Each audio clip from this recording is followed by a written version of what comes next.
This goes out to every thug, gangbanger, drive-by shooter, send-off man, coward, trigger-happy clown in America. Say that. This is for you shouters who think the streets a joke. Coming up hard, mama can't afford the new Jordan, so you wanna go out and poke. Nowadays, little homies ain't gangbanging on, they set tripping. We from ABC, y'all from 1, 2, 3, and we don't like y'all studs. GDs, fighting the BDs, moles at the foes. I'm sure Jeff and Larry don't agree with this embarrassment. They probably like us brothers to put our heads together and try to come together. However, y'all young bucks, y'all so confused these days. Y'all think 30 poppers, boy, and body counts give you grace. You fighting against your own trades while other gangs in jail, sleeping and eating next to each other. Wondering what's wrong with you brothers. We gotta get along some way, somehow. We got a better leader now. He run the whole world, so sit down or get knocked down. Matter of fact, bow down and tell God you're sorry. And put the pistols down, shout and pick up a book. Ain't no more room, boy, for gunslingers and crooks. Just play it out. Just play it out. Just play it out. Just play it out. Put the pistols down, shout and pick up a book. Ain't no more room, boy, for gunslingers and crooks. Just play it out. Just play it out. Just play it out. Just play it out. When times get hard, who y'all call? I don't hear nobody saying devil help me all. I talk gutter to the streets, teach education advice to the kids, encouragement to the hopeless, like a pastor man, preach a good word to the church. God bless me to be versatile, shawty, and get on any level and put down my heat. I was put in this rap game as a reflector of the streets to let you young cats know, boy, get right, and you can get on your feet. JC ain't tripping on what you already did. He told me to tell y'all, now it's time, kid. Life without Christ is voluntary slavery. Waste time, stay blind. You can miseducate your mind. You can play deaf to this message, but keep living, boy. You'll go through plenty of disappointment and stresses. You can't fool them lie detector testers. Put the pistols down, shout and pick up a book. Ain't no more room, boy, for gunslingers and crooks. Just play it out. Just play it out. Just play it out. Just play it out. Put the pistols down, shout and pick up a book. Ain't no more room, boy, for gunslingers and crooks. Just play it out. Just play it out. Just play it out. Just play it out. So listen up, little homie. It's time to get serious about the future. You got a mom with the pops, maybe a little kid. How would you feel if a straight bullet shoot her? Then you found out it was your best friend. He was standing across the street from your crib when some old young cats rolled up hollering. Whoop wop the wham. Rico pulled out his 38 revolver and started busting, bam bam. One of them bullets ricocheted off the pole and went in your house. You breaking the crib to go get your thing and find your mom's shot in the head dead on the couch. Do you trick? You ain't got an answer. To be continued. Let's get real about life. Like, was that right? Rick was repping your hood while y'all be slanging and hanging out all night. I can get deeper and deeper. The more I think about it, boy, I get weaker and weaker. Imagine that was only a dream. So put down the guns and act your age and have some fun. Cause closed caskets and life support machines are being paralyzed from the waist down. Now who won? The penitentiary. Don't run. Put the pistols down, shout and pick up a book. Ain't no more room, boy, for gunslingers and crooks. Just play it out. Just play it out. Just play it out. Just play it out. Put the pistols down, shout and pick up a book. Ain't no more room, boy, for gunslingers and crooks. Just play it out. Just play it out. Just play it out. Just play it out. Kids wanna live. Kids wanna live. Kids wanna live. Kids wanna live.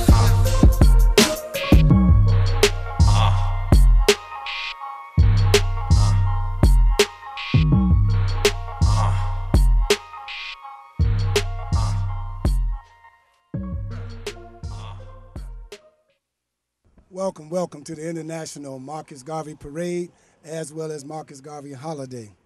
We're here on 7600 South Cottage Grove. I am Brother Minister Raheem Kased Aten, founder of the Temple of Mercy Association and the host of the International Marcus Garvey Parade.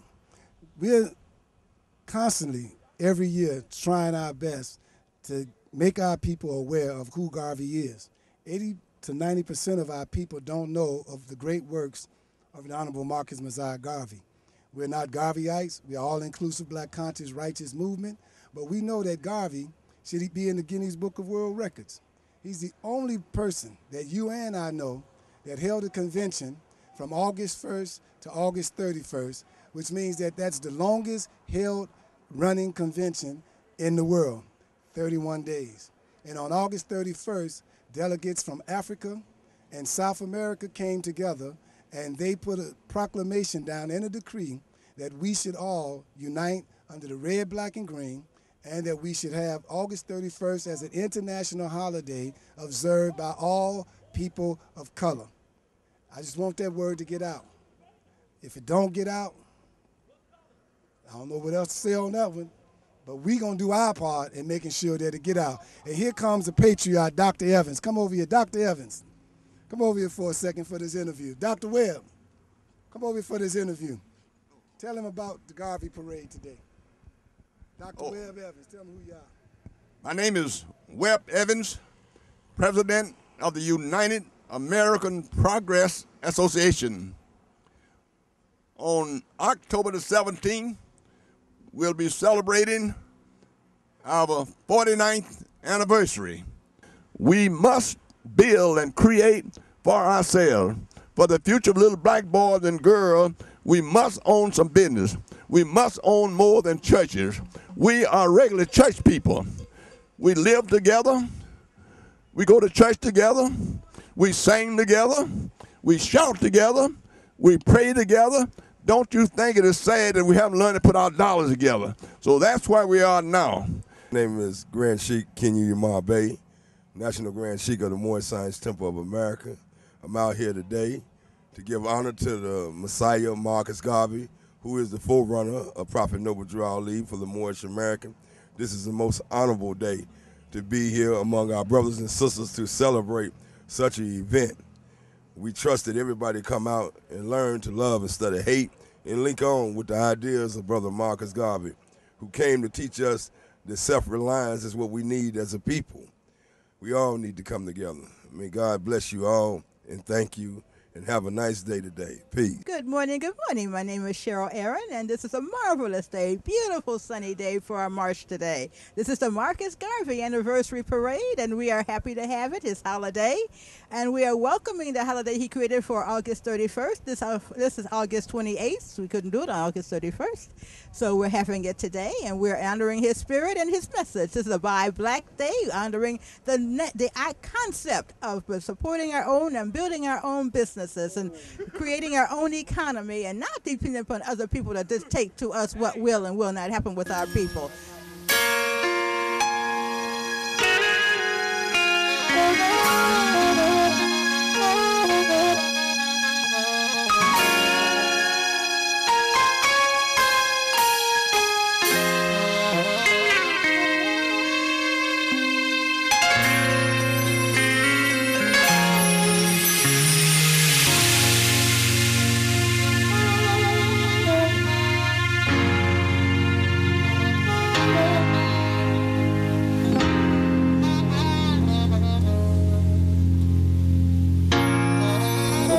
Good afternoon, whatever the case may be. Your name is Brother Rashid Ansar, the Temple of Mercy Association.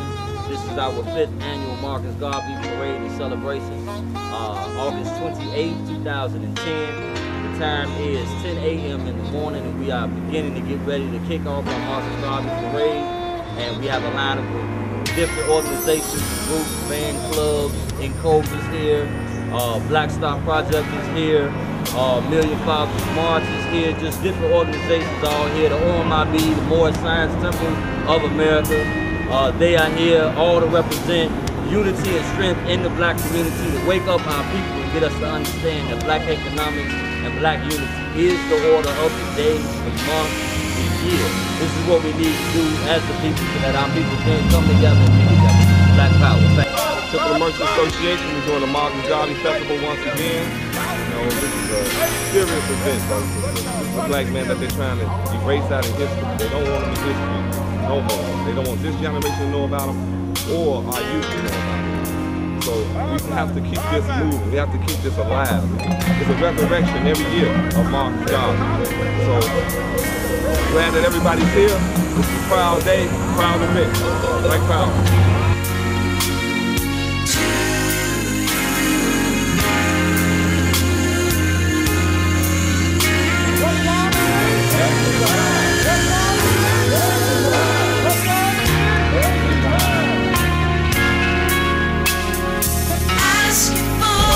We're kicking off the International Marcus Garvey Parade, the one and only parade in the United States that don't back down, that don't say what we don't mean, and I tell you this parade is going to outdo the Gun Parade. That's right. You heard me. You heard from me, the reason why he makes it happen, but the Mercy Association and the ONRB. Who are we? ONRB! Who are we? ONRB!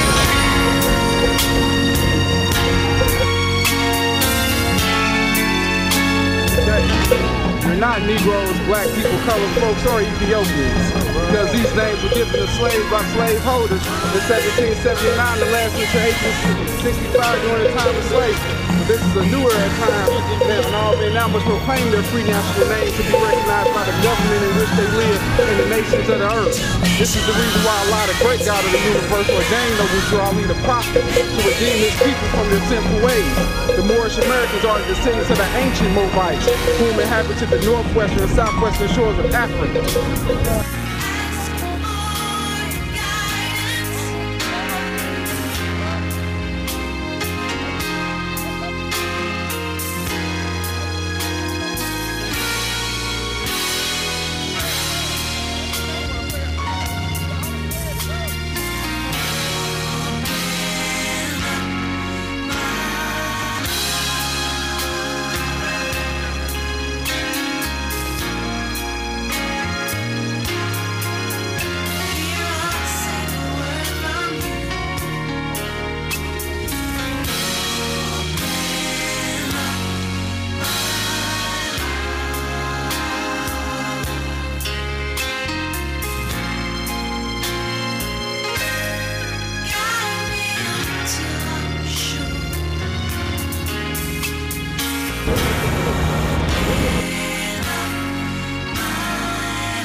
It's a double, but yeah, it's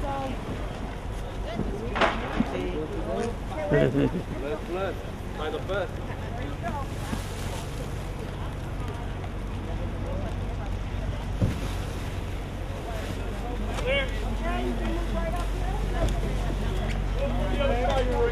Yeah, that's what I'm going to do till I come with him.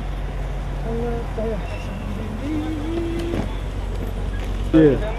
Hi, you're here with Global City Unity. We're out here with Hands of Hope for You, and we're out here feeding thousands today. It's raining today, but it's all good because Jesus went through a lot more than that when he saved our souls. Thank you. We just pray that you just here. We pray that you support. We pray that you stay in tune. Thank you very much. Keep us in your prayers. Great, there's your boxes.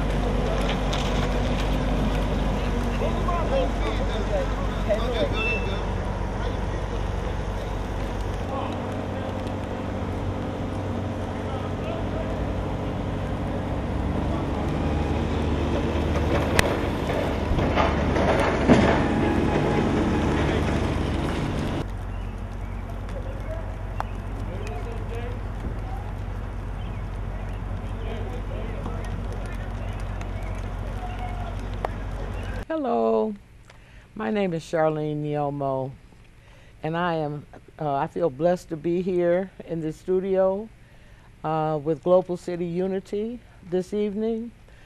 It's giving me an opportunity to address some things that I think are so important for our community. First of all, I'm a grandmother, and as a grandmother, I'm very concerned in seeing the negative things that are taking place in our community, especially as it relates to all the killing and an inability for us to be able to get together and sit and talk and collaborate. We've been pushed so far back away from our real reality that we're so insecure that if someone expresses an idea that's different from ours, we look at that as something that is opposite, and it's not. It is an addition to what we're thinking. Our culture has to do with collaboration, with everybody working together to problem solve, not in competition with one another. I think a lot of the violence that's in our communities today comes about as a lack of love and a lack of God. And I say a lack of love because as a woman, I'm proud of who I am as a woman. And I feel that one of the things, God gave me love to bring to the table. And I feel that a lot of us women have gotten so caught up in the status quo. There was an old saying when I was a young woman that the players used to say, they said the game is out there for everybody, it's who goes for it. And it seems as though everybody is going for it because you don't even hear, I grew up with love songs. I don't know what's going on today. It seems to be something against women that's written into a lot of these modern records that a lot of the young people are dancing to, and I don't think that's positive. Nothing is positive when you and your mate are arguing. The whole thing about love in our community, that starts in the home.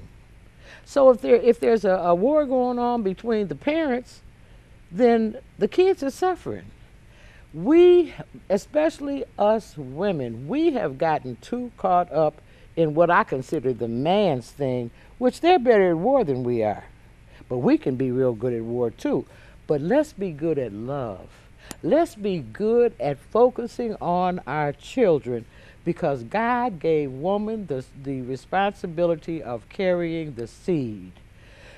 In my grandmother's day, my grandmother had 13 children, but she knew if little Johnny down the street wasn't being treated right, she would find a way to bring some love in little Johnny's life. Johnny, do you like apple pie? And she said, will you come over tomorrow? I'm going to make you an apple pie. She never talked against his parents, because she knew sister so-and-so and brother so-and-so, they were going through something. That was the village. Once the village sort of moved away, those kinds of children began to fall through the cracks. And that is what is happening in our communities today. It's hard to even have a conversation, because if one person expresses an idea and it's a good idea, the other person with the good idea thinks that you're trying to push their idea away. Who heard of such stuff? That is not who we are. There was a man that I saw recently on within this forum who was talking about restorative justice. Well, before we left Africa, in the village situation, at least once a month for 3 or 4 days, time would be set aside so all of the disputes that were going on within the village could be solved, because the people that understood what it took to make things work, they knew that that the village could not survive if everybody was arguing. So it was important that every month a certain number of days was set to the side to work people's problems out. That's what restorative justice is. It was practiced all over Africa. So we've got to reconnect with who we are. Now, when I hear people talking about what our test scores are, that makes me so angry. Those pyramids were already built by 5000 BC, and it took a knowledge of astronomy, astrology, geometry, and all that to do that. And now we can't learn? We are living out someone else's idea of who we are. And we've got to accept that God didn't make a mistake in this. I'm not ashamed of who I am as a woman of color. I wouldn't change, even though my life isn't perfect. I don't find it necessary to want to be somebody other than me. And that's the bottom line. And that's the way I want other people in our community to feel. But it's so bad that people of color don't want to listen to someone who looks like them. And until that happens, until we can learn to love each other again, then that economic stuff, it's not going to take place, because ain't nobody going to buy nothing from nobody who looks like them. So I feel that a lot of this has to do with, initially, the bottom line is the breakdown, not just in the family, it starts with the man and the woman. It starts with God having given woman the responsibility to carry the seed. And we are supposed to make it our #1 job to do everything we have to do with those like us, other women, to nurture and to bring love about, and to make sure that we don't get so caught up in what we have to do in our relationships with our men, that we get pulled so far off into the war, we don't even have no love coming out of us. So what I also want to say is that in the earlier millennium, when perhaps when those pyramids were being formed, and let me say this, that Egypt was the daughter of Ethiopia, and Ethiopia was a kingdom before the land that Egypt stands on came out of the water. In other words, every year the Nile flows down and takes soil down there, and Ethiopia of the Bible was already there before the land came out the water to build those pyramids. Okay? So now, once that civilization progressed to the point where Egypt was built up, then all of the other, the Greeks, and then later the Romans, all had a relationship with that part of Africa. By the time power had moved from Ethiopia, and by the way, the first Bible was written in Aramaic, which is the language of Ethiopia, okay? By the time power had moved from Ethiopia to Egypt to the Macedonians, whom they called Alexander the Great, or the Alexander the Greek, and from after them came the Romans. Well, the Romans colonized everybody. They were into Jerusalem when Jesus was born. They had colonized the people that have the power today, the Teutonic people that we call Anglo-Saxons. They're just a part of that. But when the Romans had been jumping on everybody, and when those Teutonic people got tired of it, they went down there and destroyed the libraries in Rome. And when they destroyed the libraries in Rome in 500, all knowledge of who African people were just disappeared. So we fast forward to around 18, well, I don't know exactly when the Rosetta Stone was deciphered. The Rosetta Stone was a stone that had 3 languages on it: Egyptian hieroglyphics, classic Greek, and another Semitic language. Semitic meaning mixed or mulatto. And this man named Chapolian was a Greek scholar, and he deciphered the Greek. And when he deciphered the Greek, they became shocked, because then they knew for the first time that the hieroglyphics weren't just pictures, they were a language. And then they saw what they had been doing, that they had been practicing medicine, that they had been practicing astronomy, astrology, and a lot of other things. And that's when a cover-up started as to who we were, because we were in slavery at the time. And I think, in a certain way, we're still dealing with that struggle, because a fear came up, and I think a decision was made not to maybe open up, but to close off. But we're all, there's only one race really, and that's the human race. So how do we come back together? We're talking about our community, we're talking about humanity. We have all the skills we need to solve these problems and to stop this silly stuff that's going on in our community. And I don't have all the answers, but I think that a lot has to do with me recognizing my role as a woman. I ain't gonna talk about the warrior woman. That'll be a secret when things don't go the way they're supposed to. But I want to be grandma, and I want to be the nurturer. I want to be the one who makes sure that my family knows that I love them. I want the children that I work with. I work with children too. I live up in the country now. That helps me to be a loving person too, because I'm not exposed to stuff all the time that make me negative.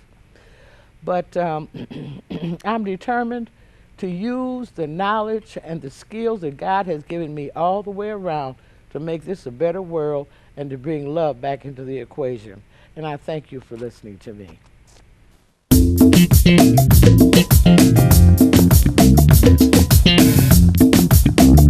El Grupo Miel y Luis Gabriel.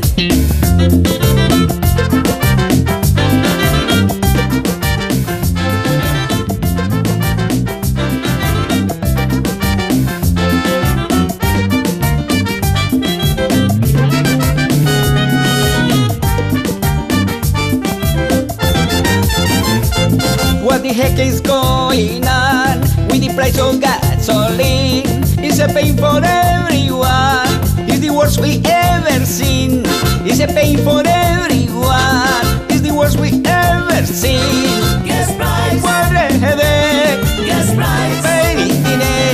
Gas price. We are getting robbed. Gas price. By oil mal. Gas price. What a nightmare. Gas price. Nobody can. Gas price. Slap on the face. Gas price. That is the case. Ajá. Grupo Miel y Luis Gabriel.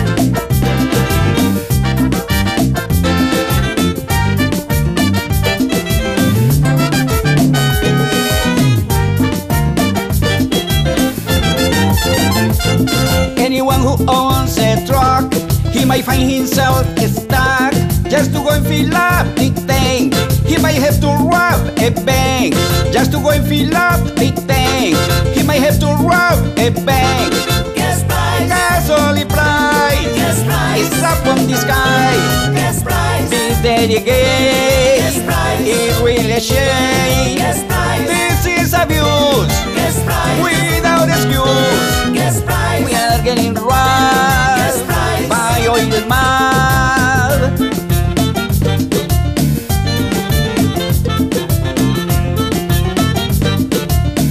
Grupo Miel, el Luis Gabriel.